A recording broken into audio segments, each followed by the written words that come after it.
এই যে একটা মরা কাঠ পড়ে থাকে মিলে, কত মানুষ লাথি লুচ্ছি দেয়, সম্মানই নাই, সম্মান করে না। কিন্তু ওই মরা কাঠটাকে যখন মিলে নিয়ে গিয়ে ফাড়ার পরে একে রেহাল বানানো হয়, অমূল্য একটা মরা কাঠ রেহাল বানানোর পরে যখন কোরআনটা তার উপর রাখে, কোরআনের সাথে যখন সংস্পর্শে চলে যায় একটা মরা কাঠ, অমূল্য সম্পদ, অমূল্য, যার মূল্যহীন একটা কাঠ যখন কোরআনের সাথে লেগে যায়, তখন ওই কোরআনের কারণে মরা কাঠের দাম বেড়ে যায়, ঠিক কিনা বলে? তখন সবাই সম্মান করে। কোরআনের রাখার উপরে যে কোরআন যেটাতে রাখে সেটাকে রেহাল বলে অথবা বেঞ্চ বলে, যেটার উপরে কোরআন পড়া হয়, এটার উপর যদি একটু পা লেগে যায় বা হাত থেকে রেহাল পড়ে যায়, তো সঙ্গে সঙ্গে নিয়ে চুমা খাওয়া শুরু করে দেয়, ঠিক কিনা বলেন? এই একটা মরা কাঠের দাম কেন বাড়লো? বলছে সম্মানিত একটা কোরআনের সাথে মরা অমূল্যবান কাঠ যখন লাগছে, তখন আল্লাহ তাআলা একটা মরা কাঠের দাম বাড়ায় দিয়েছে। সুবহানাল্লাহ বলেন। দেখেন বাজারে যান, কাপড়ের দোকানে মূল্যহীন একটা কাপড় পরে আছে, সবাই লাথিরুথি দিতেছে, পরে আছে, কোনো দাম নাই। ওই কাপড়টাকে নিয়ে এসে যখন জুজদান বানানো হয়, কোরআনের খোল বানানো হয়, কোরআনের সাথে যখন মূল্যহীন একটা কাপড় কোরআনের সাথে যখন লাগে, ওই কাপড়টা লাগতে লাগতে হাত থেকে যদি পড়ে যায়, আমার মনে হয় না এমন একটা মানুষ আছে যে নিয়ে তাকে চুমা খায় না, ঠিক কিনা বলেন? ঠিক কিনা বলেন? একটা মূল্যহীন কাপড়ের মূল্য যদি বেড়ে যায় কোরআনের সাথে লাগার কারণে, মূল্যহীন কাঠ একটা যদি মরা কাঠ কোরআনের সাথে লাগার কারণে তার মূল্য বেড়ে যায়, আশরাফুল মাখলুকাত যাদের জন্য কোরআন নাজিল করেছেন, যাদের জন্য কোরআন দুনিয়াতে এসেছে, তার সাথে কোরআন লাগলে তার কত মর্যাদা আল্লাহ তাআলা বাড়ায় দেবেন, সুবহানাল্লাহ। তার কত সম্মান হতে পারে, সুবহানাল্লাহ, আল্লাহু আকবার। এই জন্য ইমাম গাজ্জালী রাহমাতুল্লাহি আলাইহি সুন্নত তরিকায় গোসল করাইছেন, কাফনে কাপড় পরায়া, জানাজার নামাজে পড়ায়া সম্পূর্ণ করে খাটলিত করে তিনি হাঁটি হাঁটি পা পা করে গোরস্থানের দিকে নিয়ে যাইতেছেন। কিন্তু মাথায় একটা টেনশন, আম মানুষ, মূর্খ মানুষ, কেমনে করে আল্লাহ তাআলার ওলি হয়, কেমন করে আল্লাহ তাআলার বন্ধু হয়, মাথায় টেনশন রয়ে গেছে। ইমাম গাজ্জালী রাহমাতুল্লাহি আলাইহি যখন সেই আব্দুর রহমানকে কবরে নামাইছেন, কবরে নামানোর পরে আমাদের দেশে তো আমরা বাঁশ দেই, ঠিক কিনা বলেন? বাঁশের ছাউনি দিয়ে দেই, বাঁশের পাটাতন দেই, ঠিক কিনা বলেন? কিন্তু ওই সময় বাঁশের পাটাতন ছিল না, সৌদি আরবে তো ইট বা মাটি দিয়ে দেয়। তো ইটগুলা যখন সাজাইতেছিলেন, সাজানোর সময় কবর থেকে মিশকে আম্বারের ঘ্রাণ ইমাম গাজ্জালী রাহমাতুল্লাহি আলাইহির নাকে আসতেছিলেন, বলেন সুবহানাল্লাহ। ইমাম গাজ্জালী রাহমাতুল্লাহি আলাইহি তো আরো বড় চিন্তিত হয়ে গেলেন। আমি কবরে রাখার পর কবর থেকে মিশকে আম্বারের ঘ্রাণ আসা শুরু হয়ে গেল আমার নাকে। আহারে, কি এমন আমল করতো যে আমলের কারণে আল্লাহ তাআলা এত দামি বানাই দিয়েছে। কবরটাকে কবরে রাখতে দেরি হয়েছে, জান্নাতের ঘ্রাণ আমার নাকে আসতে দেরি করে নাই, বলেন সুবহানাল্লাহ। আর জোরে বলেন সুবহানাল্লাহ। ইমাম গাজ্জালী রাহমাতুল্লাহি আলাইহি আব্দুর রহমানকে কবরে রাখিয়া মাটি দিয়ে তিনি বাড়িতে চলে আসলেন। বাড়িতে এসে তিনি চিন্তা করলেন, এই গোপন ভেদটা তো কেউ বলতে পারবে না। তার সন্তানদেরকে ডাক দিয়ে বলে, ও আব্দুর রহমানের সন্তানেরা, বলো বলো, তোমার বাবা কি এমন আমল করতেন যার কারণে তোমার বাবা এত সম্মানিত, যার কারণে তোমার বাবার জন্য আল্লাহ তাআলা কবরখানাকে জান্নাতের বাগান বানায় দিবেন, বা জান্নাতের ঘ্রাণ, আমি মিশকে আম্বারের ঘ্রাণ পাইতেছি, আমার নাকে আসতেছে, নিশ্চয়ই তোমার বাবাকে আল্লাহ তাআলা মাফ করে দিয়েছেন, কবরখানাকে জান্নাতের বাগান বানায় দিবেন। কি এমন আমল করতো? বলে, আমার বাবা তো মূর্খ মানুষ ছিলেন, আম মানুষ, কাঠুরি মানুষ, গরিব মানুষ, বনে কাঠ কাটতেন আর বাজারে বিক্রয় করতেন, হালাল রুজি ইনকাম করে আমাদের সংসার চালাইতেন। এটাই আমি আমার বাবার আমল দেখতাম, আর কোনো কিছু দেখি নাই। উনি চিন্তা করলেন, না, এটাও তো হতে পারে না। তার বিবিকে জিজ্ঞাসা করলে হয়তো তিনি গোপন কথাটা বলতে পারে, কি আমল করেন। পর্দার আড়াল থেকে, বাড়ির বাহির থেকে প্রশ্ন করতেছেন, ও আব্দুর রহমানের স্ত্রী, বলো না তোমার স্বামী কি এমন আমল করত যার কারণে আল্লাহ তাআলা রব্বুল আলামিন আল্লাহ তাআলা তাকে বন্ধু বানায় নিয়েছেন। কবরে রাখলাম তো কবর থেকে মিশকে আম্বারের ঘেরান আমার নাকে আসতে লাগলো। আল্লাহ তাআলা কবরখানাকে জান্নাতের বাগান বানায় দিবেন অথবা দিয়েছেন। বলো কি এমন আমল করত? ইমাম গাজ্জালী রাহমাতুল্লাহি আলাইহি যখন জিজ্ঞাসা করেছেন, আব্দুর রহমানের স্ত্রী ডাক দিয়ে বলেন, আমার স্বামী তো মূর্খ মানুষ, এমন তেমন কোনো আমল আমার স্বামী করত না। গরিব মানুষ ছিল, কিন্তু আমার স্বামী 5 ওয়াক্ত নামাজ পড়তো। বলেন সুবহানাল্লাহ। কি পড়তো? 5 ওয়াক্ত নামাজ পড়তো। নামাজের পরে তিনি কোরআন নিয়ে বসে যাইতো। কোরআন পড়তে জানতেন না। তিনি এই কথাই বারবার বলতো, আল্লাহ গো, আমি তো ছোটবেলায় কোরআন পড়তে পারি নাই, কোরআন শিখি নাই, তো কি হয়েছে? আমি তো কোরআনকে মহব্বত করি। আমার স্বামী তাকিয়ার উপরে যে কোরআন রাখা আছে, এই কোরআনটা নামায় নিত। 5 ওয়াক্ত নামাজের পরে কোরআনটাকে খুলে দিত। খোলার পরে খালি হাত বুলাইতো আর বলতো, এটা তো আল্লাহ গো তোমার কিতাব, আল্লাহ তুমি কোরআন নাজিল করেছেন, আল্লাহ নিশ্চয় এই কোরআনকে তুমি মহব্বত করো, কোরআন তোমার কালামুল্লাহ। আল্লাহ গো, আমি কোরআন পড়তে পারি না, কোরআন পড়তে জানি না, আমি তোমার কোরআনকে মহব্বত করি। হাত বুলাইতেন। আমার স্বামী চোখের পানি দিয়ে ছোট বাচ্চার মতো ডুকরে ডুকরে কাঁদতেন। ও ইমাম গাজ্জালী, তাকায় দেখেন না গো, এখনো আমার স্বামীর চোখের তাজা তাজা পানির দাগ এই কোরআনের উপর লেগে আছে। আপনি তাকায় দেখেন, এখনো আমার স্বামীর চোখের পানির দাগ আমার এই কোরআনের উপর লেগে আছে। আমার স্বামী প্রতিদিন ফজরের নামাজের পরে, জোহরের নামাজের পরে, আসরের নামাজের পরে, মাগরিবের নামাজের পরে, এশার নামাজের পরে, 5 ওয়াক্ত নামাজের পরে কোরআন শরীফকে খুলে খুলে তিনি ডুকরে ডুকরে কাঁদতেন আর কোরআনকে হাত বুলাইতেন। শুধু এমনটা করতে দেখেছি। ইমাম গাজ্জালী রাহমাতুল্লাহি আলাইহি ডাক দিয়ে বলেন, বোন রে, আর বুঝতে বাকি নাই, তোমার স্বামী কোরআনকে তো এত বেশি মহব্বত করেছে, কোরআনকে ভালোবেসেছে, যেই কোরআনকে আল্লাহ তাআলা সবচাইতে বেশি ভালোবাসে। আল্লাহ তাআলা রাসূল বলেন, আল কোরআন আহাব্বু ইলাল্লাহি মিনাস সামাওয়াতি ওয়াল আরদি ওয়া মান ফিহিন্না। এই পৃথিবীর মধ্যে যা কিছু আল্লাহ তাআলা নাজিল করেছে, যা কিছু আল্লাহ তাআলা সৃষ্টি করে পাঠাইছেন, সবচাইতে বেশি আল্লাহ তাআলা কোরআনকে মহব্বত করেন। আর যে ব্যক্তি কোরআনকে মহব্বত করবে, কোরআনকে ভালোবাসবে, আল্লাহ তাআলা তাকে মহব্বত করবেন, ভালোবাসবেন। আর কি আর বলবো, তোমার স্বামীকে আল্লাহ তাআলা এই জন্যই মাফ করে কবর আযাব, মাফ করে কবরখানাকে জান্নাতের বাগান বানায় দিয়েছেন। সুবহানাল্লাহ। কোরআনকে মহব্বত যে ব্যক্তি করবে, আল্লাহ তাআলা কোরআনওয়ালাদেরকে যে ব্যক্তি মহব্বত করবে, কোরআনওয়ালাদের যেখানে কোরআনের প্রতিষ্ঠান, যেখানে কোরআন শিক্ষা দেওয়া হয়, কোরআনের অঙ্গনগুলাকে, টুপি জুব্বাওয়ালাদেরকে এক শ্রেণীর মানুষের দেখতে পারেন, ঠিক কিনা বলে? টুপি দেখলে পারে মেজাজ গরম হয়ে যায়, জুব্বা গায়ে দিলে মেজাজ গরম হয়ে যায়, আজান শুনলে মানুষের মেজাজ গরম হয়। এরকম এক শ্রেণীর মানুষ আমাদের সমাজে আছে কি নাই বলেন? মৌলবীদেরকে দেখতে পারে না, অথচ জানাজার সময় দেখেন মৌলবী ছাড়া, ওলামায়ে কেরাম ছাড়া হয় না। বিবাহের সময় ইমাম সাহেব ছাড়া হয় না, ওলামায়ে কেরাম ছাড়া হয় না, জানাজাই হয় না, মরণের সময় হয় না, বিবাহ শাদীতে হয় না, সব জায়গায় ইমাম সাহেব আর হুজুর ছাড়া আম মানুষ পার হতে পারে না। আর বিপদ চলে গেলে টুপিওয়ালাদেরকে এক শ্রেণীর মানুষ দেখতে পারে না, ঠিক কিনা বলেন? বাঁকা নজরে দেখে। আল্লাহর কসম, যে ব্যক্তি কোরআনওয়ালাদেরকে, দাড়ি টুপিওয়ালাদেরকে, জুব্বা পরনেওয়ালাদেরকে যে ব্যক্তি বাঁকা নজরে তাকাবে, খোদার কসম করে বলি, সে ব্যক্তি মরার আগে প্যারালাইসিস হয়ে মারা যাবে, পঙ্গু হয়ে যাবে।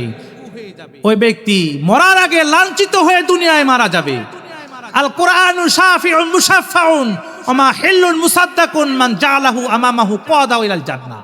আল্লাহ রাসূল বলেন যে কোরআন একটা এমন সুপারিশকারী যার সুপারিশ কবুল করা হবে, এমন তর্ক আর বিতর্ককারী যা তর্ক কবুল করা হবে। যে ব্যক্তি কোরআনকে ইমাম বানাবে, নেতা বানাবে, মহব্বত করবে, কোরআন সুপারিশ করে তাকে জান্নাতে নিয়ে চলে যাবে, বলেন সুবহানাল্লাহ। আর যে ব্যক্তি ওমান জাআলাহু খালফা যাহরিহি সাকাতাহু ইলান নার, যে ব্যক্তি কোরআনের বিরুদ্ধাচরণ করবে, কোরআনওয়ালাদের সাথে বিরুদ্ধাচরণ করবে, উলামায়ে কেরামের সাথে বিদ্বেষপনা করবে, আল্লাহ তাআলা দুনিয়াতেই হালাক করে দিবেন, বলেন নাউজুবিল্লাহ। এই জন্য আমরা কোরআনওয়ালাদেরকে মহব্বত করবো তো ইনশাআল্লাহ। আরে কোরআন পড়তে জানি না তো কি হয়েছে, কোরআনওয়ালাদেরকে মহব্বত করেন। আপনার ছেলেকে আলেম বানান, আপনি হইতে পারেন না তো কি হয়েছে, আপনার নাতিকে বানান। আপনার নাতি নাই, গ্রামের একটা ছেলেকে টাকা দিয়ে হলো পড়ান, একটা আলেম বানায় থিয়ে যান, তাহলে তোমার নাজাতের ওসিলা হবে, বলেন সুবহানাল্লাহ। সুপারিশ করবে কোরআন, সুপারিশ করবে আলেম, সুপারিশ করবে হাফেজ। একটা হাফেজকে আল্লাহ তাআলা, পূর্ণাঙ্গ একটা হাফেজে কোরআনকে আল্লাহ তাআলা জাহান্নামে যাওয়া ওয়াজিব হয়ে গেছে, এরকম 10 জনকে জান্নাতে নিয়ে যাওয়ার সার্টিফিকেট দিবেন, টিকিট ধরায় দিবেন।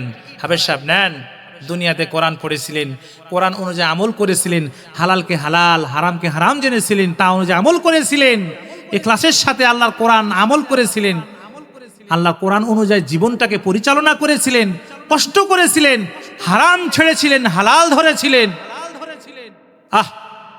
আমি তোমাকে তোমার পরিবার থেকে 10 জনকে জাহান্নামে যাওয়া ওয়াজিব হয়ে গেছে, তো টিকিট দিয়ে দিলাম, তুমি সুপারিশ করে জান্নাতে নিয়ে চলে যাও, বলে সুবহানাল্লাহ।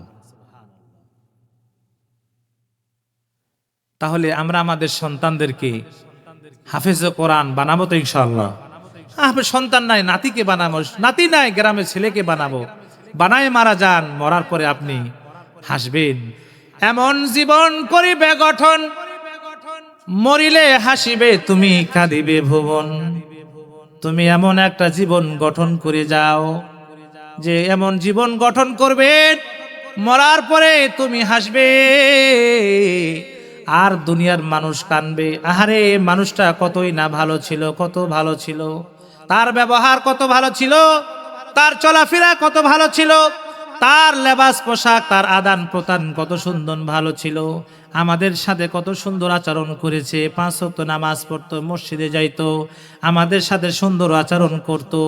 এত সুন্দর মানুষ আমাদের ছেড়ে চলে গেল, সবাই তোমার জন্য কানবে, দোয়া করবে।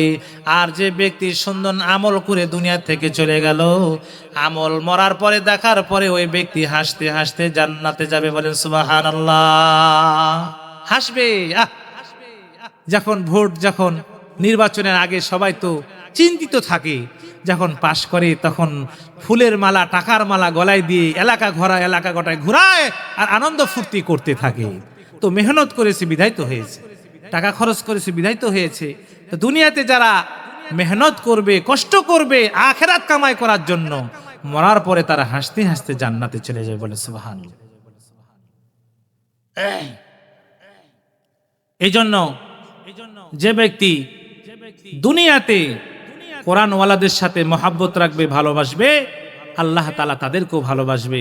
এই জন্য এখানে যারা বসে আছেন, আপনারা জানেন যে মাদ্রাসার উদ্যোগে আমাদের উন্নতি কল্পে এই মাদ্রাসার আয়োজন, এই মাহফিলটা দেওয়া হয়েছে। এই আমার রাজশাহী শহরের ভিতরে এই মাদ্রাসার যিনি পরিচালক, এইটা গরিব সন্তান, এতিম সন্তান, অসহায়, টাকার জন্য পড়তে পারবে না তা হতে পারে না, টাকার জন্য ইলম শিখতে পারবে না তা হতে পারবে না। গরিব মানুষ হয়েছে তো কি হয়েছে, টাকা নাই তো কি হয়েছে। আমাদের মাদ্রাসার বেতন দেখলে শুনলে আশ্চর্য হবে, রাজশাহী শহরে একটা মাদ্রাসারও নাই। কারো বেতন 1,500, কারো 2,000, কারো 1,000, কেউ ফ্রি, কারো 5 মাসের বাকি, কার 6 মাসের বাকি, এই দিয়ে মাদ্রাসায় চলতেছে। কে চালাচ্ছে বলেন? কে চালাচ্ছে? আল্লাহ চালাচ্ছে, চালাচ্ছেন আল্লাহ তাআলা বান্দা দিয়ে। তার কথা হইল একটা গরিব মানুষ যেন টাকার অভাবে ইলম শিক্ষা থেকে দূরে যেতে না পারে। সুবহানাল্লাহ বলেন। কত সুন্দর নিয়াত। একটা হাফেজে কোরআন, একটা আলেম যখন হবে, ওই অভাবী ছেলেটা, গরিবের সন্তানটা যখন আলেম হবে, তখন কিছু না করলেও তো কমপক্ষে আমার জন্য দোয়া করবে।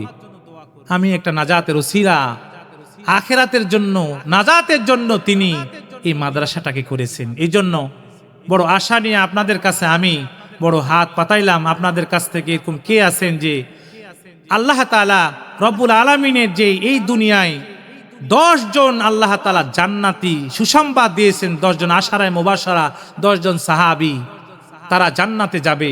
10 জন এখানে কে এমন আছেন 1000 টাকা করে দিবেন 10 জন ব্যক্তি, তাদের সাথেই আমি দোয়া করে দিব আল্লাহ তাআলা 10 জন ব্যক্তি 1000 করে আল্লাহ তাআলা মাদ্রাসার জন্য দিবেন, কোরআনের জন্য দিবেন, কোরআনের মহব্বতে দিবেন। আল্লাহ তাআলা যেন ওই 10 জন সাহাবীর সাথে হাসরের ময়দানে তাদের সাথে আপনাদেরকে হাসর নাসর করেন, আল্লাহুম্মা আমিন। এমন কি আছেন যে 1000 করে দিবেন 10 জন ব্যক্তি, 10 জন আশারায়ে মুবাশশারা। ও মুর্দা কা হালত কিয়া হুই, মরনে ওয়ালা তো মরেই যাবে, দুনিয়া থেকে চলেই যাবে, তার সম্পদ তো রেখে চলে যাবে। ও যখন চলে যাবে তখন তার এই বডির হালাতটা কি হবে? মौत जिस दिन आगे दुनिया का दौलत क्या हुई, আপনি যখন মরে যাবেন তো দুনিয়ার সম্পদ দিয়ে আপনি কি আর করবেন? সব তো ভাগাভাগি করে সব নিয়ে নিন, ঠিক কিনা বলেন? আপনি যখন চলে যাবেন তখন আপনার এই বডির কি হালাত হবে? আর সাদাকাতু তারাদ্দুল বালা, যে ব্যক্তি দান করে আল্লাহ তাআলা দুনিয়া থেকে তার বালা মুসিবত গুলোকে উঠায় নেয়, বলেন সুবহানাল্লাহ। এই জন্য কোরআনের মহব্বতে আল্লাহর মহব্বতে কি এমন 10 জন ব্যক্তি আছেন 1000 করে টাকা দিবেন, 10 জন ব্যক্তি চাই। এখানে এমন ব্যক্তি বসে আছেন অনেক সম্পদের মালিক, অনেক টাকা আছে, কিন্তু দেখেন আজকে যদি আমার অসুস্থ হয়ে পড়ি, মেডিকেলে গেলে ডাক্তার 2টা ইনজেকশন দিবে আর 10টা টেস্ট দিয়ে আপনার কাছ থেকে সিগনেচার দিয়ে 10,000 টাকা নিয়ে নেবে, ঠিক কিনা বলেন? আজকে আমি অ্যাক্সিডেন্ট হতে পারি, মরে যেতে পারি, কত রোগ ব্যাধি আসতে পারে, তো আল্লাহর জন্য দিনের জন্য কি নাম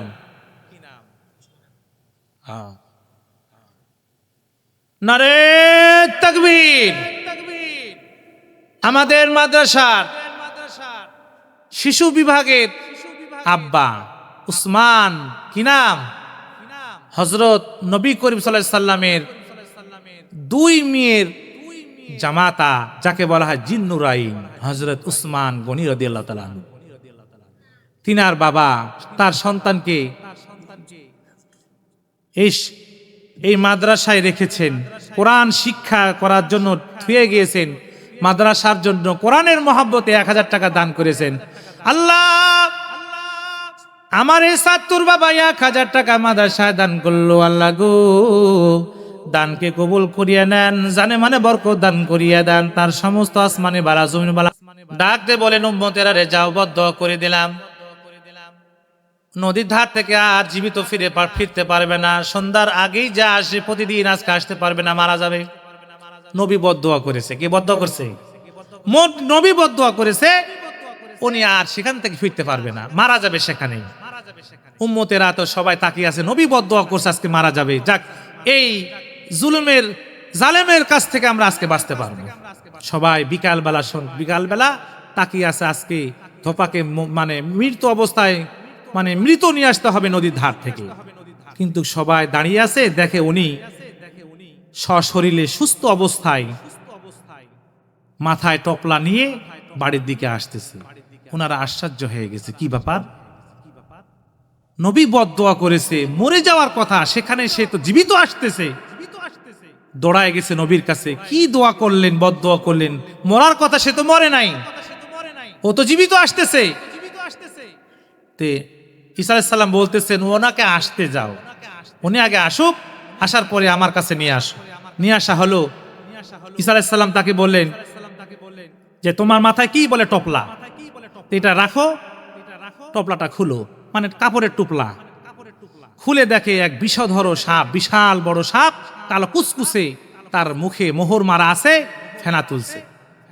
ঈসা আলাইহিস সালাম বলে তার মুখের মোহরটা খুলে দাও। মোহর মানে বুঝতে পারছেন, এই যে আমরা গরু টুনি দেই না, যে ফসল যাতে না খায়, এইরকম একটা মোহর মারা আছে, মানে মুখটা হা মেলে তাকে দংশন করতে না পারে। মুখের এই মোহরটা খুলে দিয়েছে। তো ঈসা আলাইহিস সালাম তাকে জিজ্ঞাসা করতেছে যে তুমি কোথা থেকে এসেছো, কেন এসেছো? তো সাপে কথা বলতেছে, কেন এসেছে, আসার পরে কেন তার মুখে মোহর মারা আছে, কেন সে আল্লাহ তাআলা তাকে পাঠাইছে।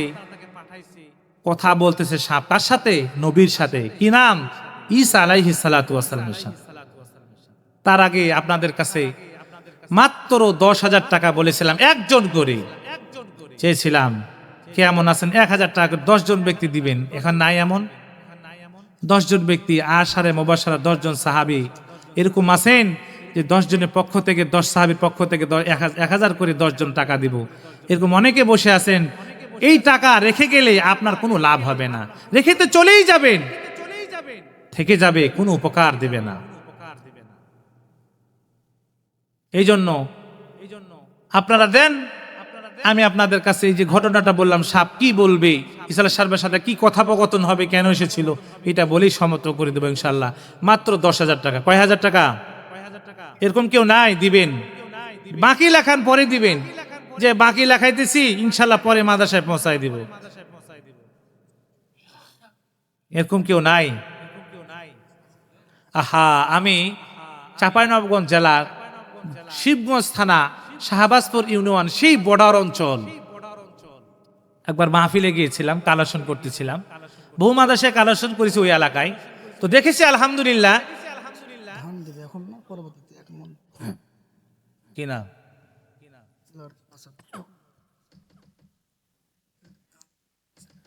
এমনও আছেন যে আমাদের ছাত্র গার্জিয়ানের, হ্যাঁ, তারা ধান গম দিতে পারেন। এখন ধানের সময়, মৌসুমের সময় ধান দিতে পারেন। যারা আসছেন আমাদের এলাকা থেকে, আমাদের ছাত্রের গার্জিয়ান আছেন, তারা আছেন, তারা দিলেন। বাচ্চার লেখাপড়া আরো ভালো হওয়ার জন্য যে দান করলাম, দান করলে বালা মুসিবত দূর হয়, বহুত রকম বালা মুসিবত দূর হয়। আর নবী বদদুয়া করেছেন, সেখানে সাপও এসেছে কিন্তু দংশন করতে পারছে না। সাপ কথা বলবেন, কি কথা বলবেন শুনবেন না ইনশাআল্লাহ। ঈসা আলাইহিস সালামের সাথে কথোপকথন হচ্ছে, কথা হবে, বলবে, কি কথা বলবেন এটা আমি বলি শেষ করে দেবো ইনশাআল্লাহ। তার আগে 10 জন ব্যক্তি চাই, এমন আছেন ধান লাগাইতে পারেন, টাকা লাগাইতে পারেন। হ্যাঁ, নাই এরকম কেউ? বহুত মানুষ তো বসে আছে, এটা কি ছাত্র বসে আছে না আমার গার্জিয়ানরা বসে আছে, আমি কিছু বুঝতে পারছি না। না এলাকার লোক বসে আছে? কি নাই এরকম কেউ? 5,000 টাকা দিবেন, 10,000 টাকা দিবেন, এরকম কেউ নাই?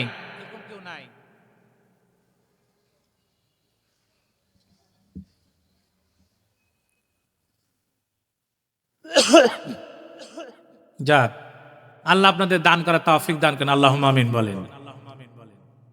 আমি বুঝতে পারছি আপনারা প্রধান বক্তার হাতে দিবেন মনে হয়, ঠিক কিনা বলেন? যে প্রধান বক্তার হাতে দিয়ে দোয়া করে নেবো ইনশাআল্লাহ, ঠিক কিনা? দান যার হাতে দিবেন, যাই দিবেন, যা করবেন, যা দান করবেন দুনিয়াতে, তা ইনশাআল্লাহ কবরে পেয়ে যাবেন। আমি কি শেষ করে দেব নাকি আপনারা দান দিবেন?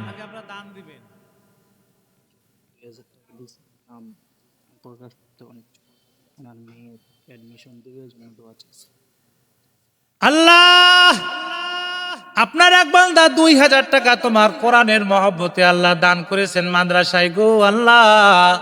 আল্লাহ গো, দাদা তুমি কবুল করিয়া নাও আল্লাহ। তার মেয়ের অ্যাডমিশনের জন্য 2,000 টাকা দান করেছেন, তার মনের আশা পূরণ করিয়া দাও, তার মেয়ের মুখ উজ্জ্বল করিয়া দাও, লেখাপড়ার মধ্যে বরকত দিয়ে দাও, মাথার ব্রেন খুলিয়া দাও আল্লাহ।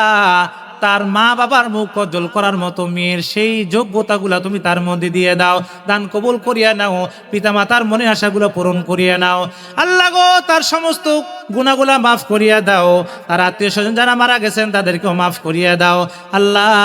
ওই ব্যক্তিকে তুমি সত্যিকার মুসলমান বানায়া দেন আল্লাহ। মরার সময় কালেমা পড়ে যেন মরতে পারে, তুমি কবুল আর মঞ্জুর করেন, আল্লাহুম্মা আমিন। ঈসা আলাইহিস সালামের সামনে সাপ কথা বলতেছে, সাপ ডাক দিয়ে বলে, আল্লাহর নবী আপনি বদদুয়া করেছিলেন, বদদুয়া করার সঙ্গে সঙ্গে আল্লাহ তাআলা আমাকে পাঠায় দিয়েছেন তাকে দংশন করার জন্য, তাকে দুনিয়া থেকে খতম করে দেওয়ার জন্য। কিন্তু কি ধোপা যখন সকাল বেলায় কাপড়ে নিয়ে নদীর ধারে ধোয়ার জন্য যাচ্ছিলেন, তার একটা অভ্যাস ছিল 3টা করে রুটি নিয়ে যাইতেন। কয়টা রুটি বলেন? 3টা রুটি নিয়ে যাইতেন। রাস্তার মধ্যে একটা ফকিরের সাথে দেখা হয়ে গেল। ফকির ডাক দিয়ে বলেন, আল্লাহর বান্দা, আমি তো 3 দিন ধরে অনাহারে আছি, আমি কোনো কিছু খাই নাই, যদি আমাকে কিছু দান করতেন আমি তোমার জন্য দোয়া করে দিতাম। ধোপা বেটা একটা রুটি দান করে দিয়েছেন, 3টা রুটি একটা দান করে দিয়েছেন।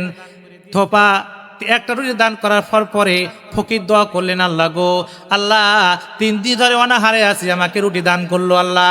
আল্লাহ, আসমানি বালা জমিনি বালা থেকে তুমি হেফাজত করিয়ে দেন আল্লাহ, তুমি তার এই দানটাকে কবুল করিয়ে নেন, আমাকে রুটি দিল ওইটা কবুল করিয়ে নেন। ফকির বেটার এই দোয়া শুনে ধোপা আর একটা রুটি দিয়ে দিছে। ফকির দোয়া করছে, আল্লাহ গো, তার আমাকে আর একটা রুটি দিয়ে দিল, মেহেরবানি করিয়া আল্লাহ তুমি তাক। মুশফিকুর রহমান 1 মন ধান 500 টাকা।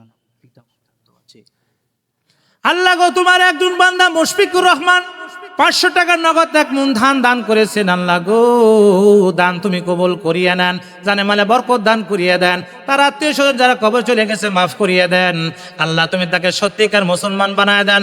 আল্লাহ গো, মরার সময় কালিমা পড়তে পড়তে তুমি তাকে দুনিয়া থেকে ডাক দেন, আল্লাহুম্মা আমিন। দুরুল হুদা ভাই আমার, তোমার মাদ্রাসার জন্য কোরআনের মহব্বতে 1000 টাকা দান করেছে। আল্লাহ গো, দান তুমি কবুল করিয়া দেন, জানে মানে বরকত দান করিয়া দেন। সালাউদ্দিন ভাই 500 টাকা দান করেছেন, দান কবুল করিয়া নেন, জানে মানে বরকত দান করিয়া দেন। আল্লাহ গো, একজন ব্যক্তি 600 টাকা দান করেছেন, সবাই কিন্তু কোরআনের মহব্বতে দান করেছেন। আল্লাহ, তার আগলি পিছলি জিন্দেগির গুনাহ মাফ করে দেন, বলে সুবহানাল্লাহ।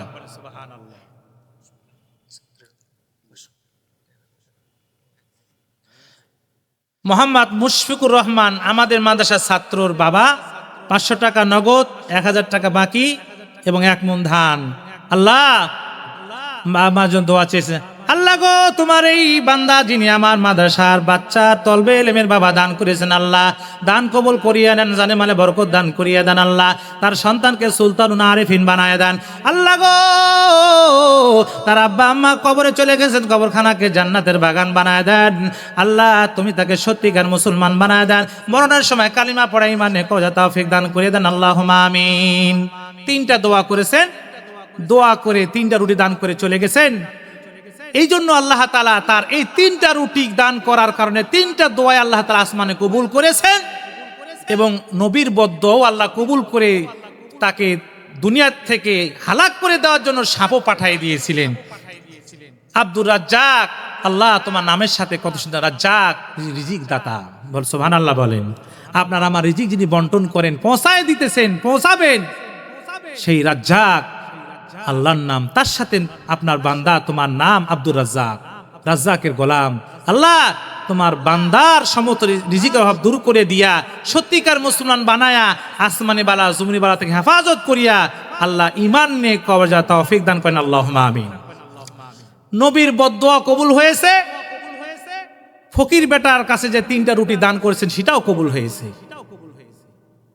কিন্তু এই দান কবুল হওয়ার কারণেই আল্লাহ তাআলা বড় একটা আসমানির বালা ছিল, সাপ এসে দংশন করে দুনিয়া থেকে বিদায় করার মতো একটা নবীর বদদোয়া, সেখানে আল্লাহ তাআলা দানকে শক্তিশালী করিয়া এই সাপের মুখে মোহর মারে দিয়া একটা বড় দুর্ঘটনা থেকে, মৌত থেকে আল্লাহ তাআলা তাকে বাঁচায় দিয়েছেন।